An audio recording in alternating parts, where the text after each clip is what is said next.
আপনি রান্নাটা কখন শর্টকাটে শেষ করতে পারবেন? যখন আপনার বাসায় কেউ থাকলে আপনাকে যদি একটু হেল্প করে, তখন আপনি রান্নাটা একটু শর্টকাটে করতে পারবেন। বাসায় যেই থাকুন না কেন, আমাদেরকে একটু সহযোগিতা করিয়েন। কারণ শাক-সবজি রান্না করতে গেলে একটু সময় লাগে, কাটা বাছার করতে সময় লাগে। সেজন্য বাসায় যেয়ে থাকুন না কেন, একটু সবাই সহযোগিতা করেন। দেখবেন যে চোখের পলকে রান্নাটা শেষ হয়ে গেছে।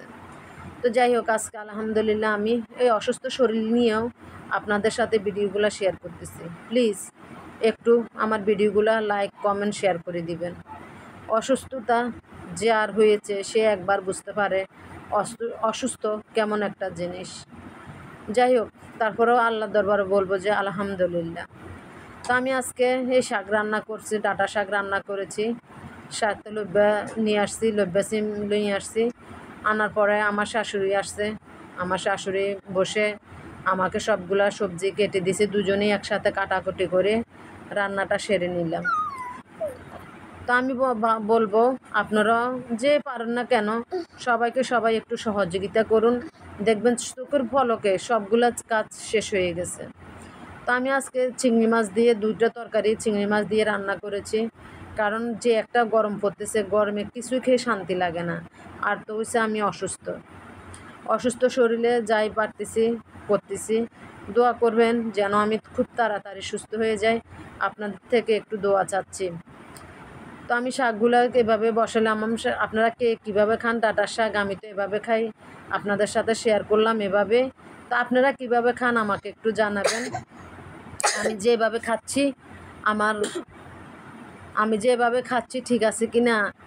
রান্নাটা মাশাআল্লাহ অসাধারণ সুন্দর কালার আসছে। রান্না করছি যেন মজা হয়েছে। তো আপনারা কীভাবে খান আমাকে বলবেন। তো সব কিছু নিয়ে আলহামদুলিল্লাহ আল্লাহর দরবারে অনেক শুকরিয়া যে আল্লাহ এতটুকু রাখছে।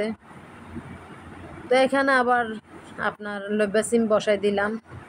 লইব্যা নিয়ে আসছি আপনার 80 টাকা করে কেজি নিয়ে আসছি। লইব্যা সিমের কেজি নাকি 80 টাকা হয়েছে। এতদিন ছিল 120 টাকা। আজকে আমি নিয়ে আসছিলাম 80 টাকা করে। তো সিমটা চিংড়ি মাছ দিয়ে রান্না করেছি, মাশাআল্লাহ অনেক স্বাদ হয়েছে। তো আপনারা অনেকে দেখেন মাছ দিয়েও রান্না করেন, আমি চিংড়ি মাছ দিয়েও রান্না করেছি, মাছ দিয়েও রান্না করেছি। 2 রকমই আমার থেকে অনেক স্বাদ লাগে। তবে স্বাদ কখন লাগবে? আপনি যখন সিমটা যদি যে কোনো তরকারি যদি তরতাজা হয়, টাটকা হয়, সেটা আপনি যেভাবেই রান্না করেন না কেন রান্নাটা অনেক সুস্বাদু হয়। আর দেখেন তরকারি বাসি হলে নবা মাছটা একটু বাসি হলে যত রকমের রান্না করেন, যেভাবেই রান্না করেন না কেন রান্নাটা কোনোভাবে মজা হয় না। আমি এটা অনেকবার ট্রাই করছি। আজকে আমার লইব্যা সিম কিনা 80 টাকা হলো, মাশাআল্লাহ অনেক টাটকা ছিল। দেখেন না, এটা দেখলে বোঝা যায় সবজিটা অনেক টাটকা ছিল। তো আমার ভিডিওটা শেষের দিকে ভালো লাগলে লাইক, কমেন্ট, শেয়ার। ওকে, আল্লাহ হাফেজ।